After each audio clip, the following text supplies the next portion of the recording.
জঙ্গলে টিম নিয়ে চলে এসেছি কাপালিককে দেখার জন্য। তো কাপালিকের এখনো আমরা সন্ধান পাইনি, কোন সামনে আছে কাপালিক। তো আমরা চেষ্টা করছি তাকে ধরার জন্য বা দেখার জন্য। তো তোমরা অনেক বড় বড় লিচু গাছ আছে, এখন লিচুর গাছে অনেক ভয়ও লাগছে। সামনে অনেক বড় বাগান, আজকে বাগানে সন্ধান পেয়েছি আমরা। তো আমরা আজ দেখি ওই ওই ওই যে ওই ওই যে কি দেখা যাচ্ছে, এই যে আগুন জ্বলছে, ওই যে সন্ধান পেয়ে গেছি, ওই যে সন্ধান পেয়ে গেছি। ওর আগুন জ্বলছে, আগুন জ্বলছে, আগুন জ্বলছে।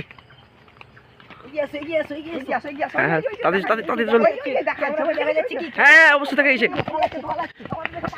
আমাদের দিকে বন্ধুরা পালাচ্ছে, আমাদের দিকে পালাচ্ছে।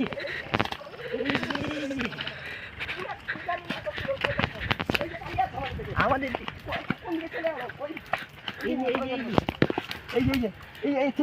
বসেছিল কালো জাদু, দেখা গেছে তো ক্যামেরা। হ্যাঁ দেখা গেছে, বসে পালিয়ে আলো ধরার চেষ্টা করো।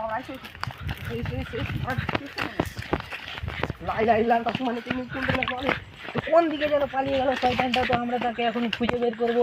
আমাদের একটু ভয় ভয় করছে, তোমরা দেখতে পাচ্ছ। এখন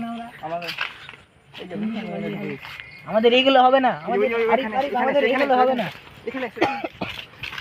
আমাদের একটু আস্তে সুস্থে কাজ করতে হবে। কাপালিকটা অনেক খাতারনাক আমরা শুনেছি। আমরা অনেক দিন থেকে আমাদেরকে বলছে, অনেক দিন থেকে সন্ধান নিয়েছিলাম যেখানে কাপালিক আছে, সন্ধান পেয়েছিলাম। এই যে কালো করছে, এই জায়গাটাই আমাদের দেখে আগে সব কিছু হটিয়ে নিয়েছে, এই যে কিছু রাখেনি। এই যে দেখতে পাচ্ছ আগুন জ্বালিয়ে এদিকে পালিয়ে গেল, কোন দিকে চলে গেলো শয়তানটা আমরা দেখতে পেলাম না। আমরা এখন কি না জানি করছিল, খুঁজে বের করব, চেষ্টা করব। এইদিকে সেদিকে একটু দেখি, এইদিকে ভুট্টার ভুঁই রেখে গেছে। আমাদের একসঙ্গে পালাচ্ছে, এর সামনে ভুট্টার ভুঁই, এখন ভুট্টার ভুঁয়ে ঢুকে গেছে মনে হয় শয়তানটা, আর পাওয়া যাবে না। আমাদের আসতে একটু দেরি হয়ে গেছে, একটু আগে আসতে হতো আমাদের।